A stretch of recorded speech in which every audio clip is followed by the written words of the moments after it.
Black women are getting infected with HIV at a rate 70% higher than everyone else. Hi, my name is Dr. Natalie Jones. I want to come on here and talk about STIs and how it's affecting not just the Black community, but I think women in general. And I've spoken about this before many times on my podcast, and also, I've done posts, I think, on STIs.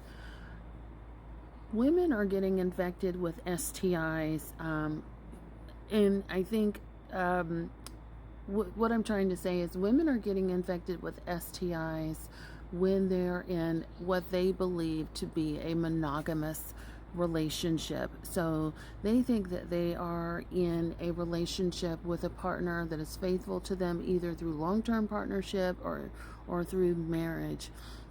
And so they're not using protection because they believe that their partner is being faithful to them. And what is happening is a lot of women are finding out when it's too late, when you have to go to that doctor's office, when you're too sick, then that's how you find out. There's that phenomenon. But there's also a phenomenon that I've seen with people that are extremely narcissistic and antisocial, and I've seen it with men. I've seen it with men and women where they know that they have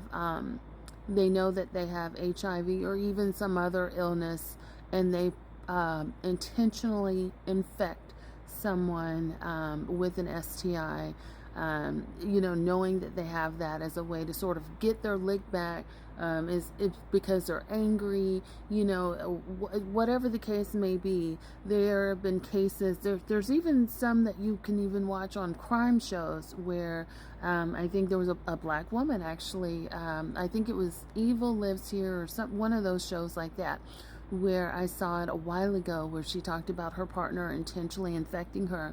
And her partner, not only did he intentionally affect her with it, but he was with her by her bedside when she was going to the hospital getting all these tests, and he said nothing. He just sat there and was like, well, whatever. And then when she finally told him, he got up out of there, and then she went through this thing where she made a post about it or something like that, if I recall correctly, on Facebook, and all of these women started coming out of the woodwork. That is not an uncommon case. That is why in some states, I don't think it's in all states, I think it's in some states now, where people can be criminally, where they can be prosecuted for intentionally giving someone an illness. And I've seen this happen more with men than with women. But I got to tell you that, you need to be very aware, pay attention. If you feel like someone is not being faithful to you, if you have any of the slightest inkling, like, oh, I don't know, he's being weird, he's being inconsistent, the behavior's changing up, I don't know that I trust, don't do it. It can have irreversible consequences.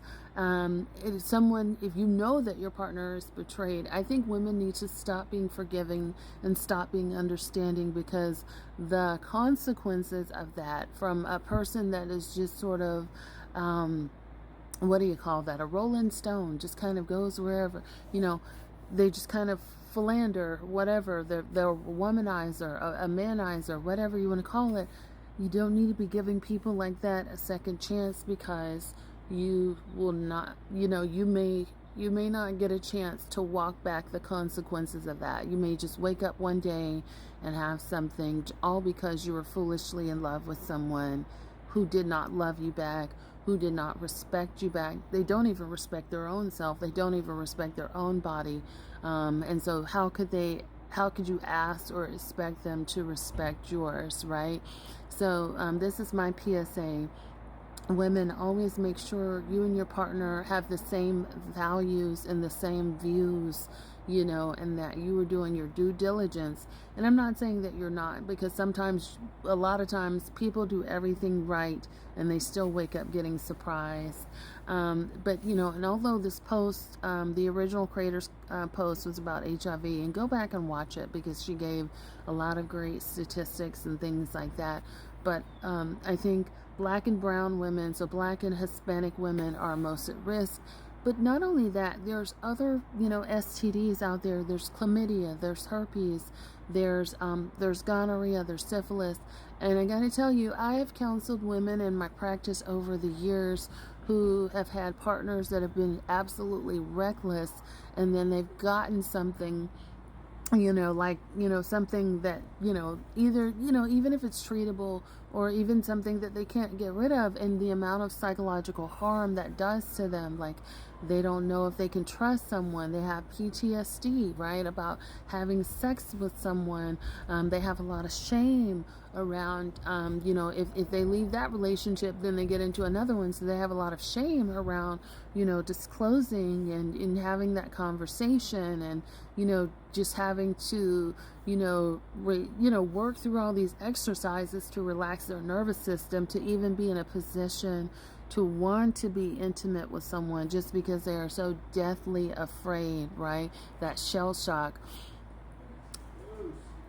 Even with other illnesses like chlamydia, gonorrhea, syphilis, bacterial infections, those can also have grave consequences that I don't really see a lot of people talking about this enough, right? Because just because those things are treatable doesn't mean that you don't get secondary infections as a result of catching that infection in the first place.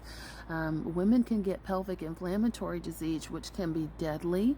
Women can, and often do, again, black women and Asian women, I think, are in the lead in this case. Women can and do suffer infertility as a byproduct of having an STI, and infertility can come by the way of having clogged fallopian tubes, which have to be removed. So that affects your fertility, in addition to your psychological health and just your overall well-being. The uterus, the female organs, they're a powerhouse, but they are the most sensitive part of the body. They regulate it helps to regulate a lot of things. And again, I'm not a medical doctor. I'm just talking about, things that I know. They help things like mood, hormones, regulate things like that. And so it's a powerhouse. So even something such as an STD or, certain types of bacterial strains, those things can have long-term detrimental effects, and I cannot stress this enough. And I have worked with people, I think the youngest HIV case that I've worked with in my career has been 12 years old. So I've seen young women of color come in, at all ages with this, and it's absolutely horrible. I've actually worked in skilled nursing, and I worked in hospice. I've actually seen people die from AIDS-related complications, and it is not pretty. And it's interesting, just one phenomenon that even happens with HIV that, I will still never get over is wasting. And wasting happens pretty much, it's like where, your skin becomes sunken in, you're losing weight at a rapid pace. I've even gone in to treat, and usually that's not a good sign. Things are going downhill typically when you see that. And I've seen people wasting, and I know that I've gone into a room to see someone with HIV who was suffering from wasting, and this has happened a number of times, and I didn't even know that they were in the bed, right? Because that's how much they've wasted away. And so this stuff is serious. Take care of your bodies, have strong, firm boundaries around that. If you're celibate, you're abstinent, all of those things are great. But if you choose to, engage in intimacy with a person, be sure to take care and always put your safety first.